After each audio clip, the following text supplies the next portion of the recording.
Jacob Zuma, the head of the uMkhonto weSizwe (MK) party and former president, has given the African National Congress (ANC) till the end of the month to arrange a face-to-face disciplinary hearing rather than a virtual one. Please kindly subscribe, like, and share as we go into the details. Finally, on Wednesday at 10, Zuma, who is still an ANC member, will be subject to a disciplinary hearing. Zuma's disciplinary hearing is scheduled to take place virtually, but the MK party is demanding that Zuma attend in person.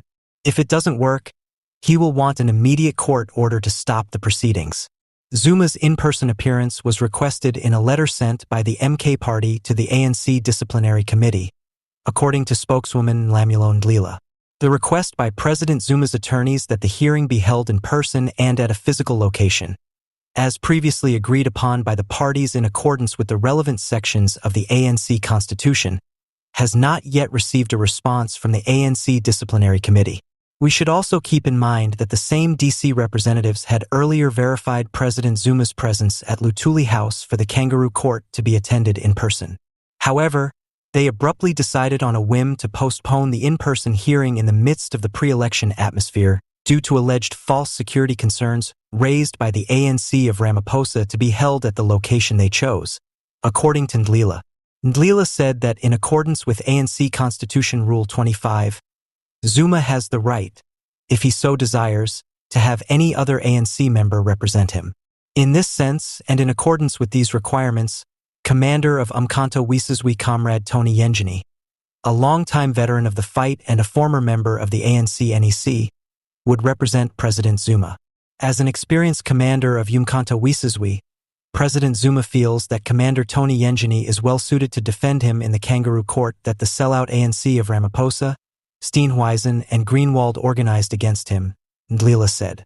Zuma has been accused of 2 charges of breaking the ANC's regulations, including breaking the party constitution, when he openly supported the MK party's formation last year, and when he was listed as a candidate. Rule 25 of the ANC Constitution states that Zuma's refusal to endorse or cast a ballot for the party constitutes a violation of the party's charter. At first, the NEC decided against expelling the former president from the ANC, as doing so would have required drawn-out disciplinary procedures, which it was assumed he would not go through. For the general elections in 2024, Zuma said in December that he would back the MK party as the ANC had betrayed its fundamental principles. Once again, former President Jacob Zuma's daughter Duduzile Zuma-Sambudla recently praised her father's continuous commitment to the unification of black people and leaders on X, previously Twitter. In a moving article, she emphasized President Zuma's leadership during his time in the military arm of the African National Congress, ANC, uMkhonto weSizwe MK, and his unwavering resistance to public infighting and the denigration of other black leaders. He has been promoting black leaders and people's unity under President Zuma's direction in MK, said Zuma-Sambudla. She underscored her father's steadfast dedication to maintaining strict discipline and high moral standards within the movement, saying that he has always been clear about how important it is that people not make fun of one another in public or participate in campaigns to discredit black men or leaders, even when he has been the target of such efforts.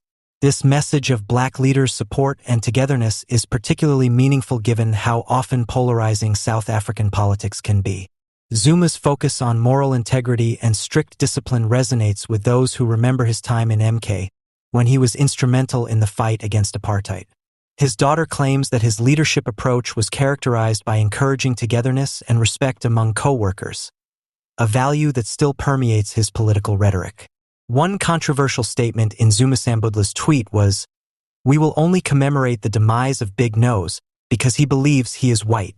This is a direct and personal comment, but it highlights the long-standing rivalries and tensions in South African politics. It is a sign of broader discontent with those who are seen to have abandoned the ideals of black empowerment and togetherness. The main takeaway from Zuma-Sambudla's speech is that black leaders need to show unity and respect. She presents her father as an unwavering defender of these ideals, someone who has endured through political upheavals without publicly criticizing his colleagues. This image aims to further cement Zuma's reputation as a leader who values group cohesion above individual disputes.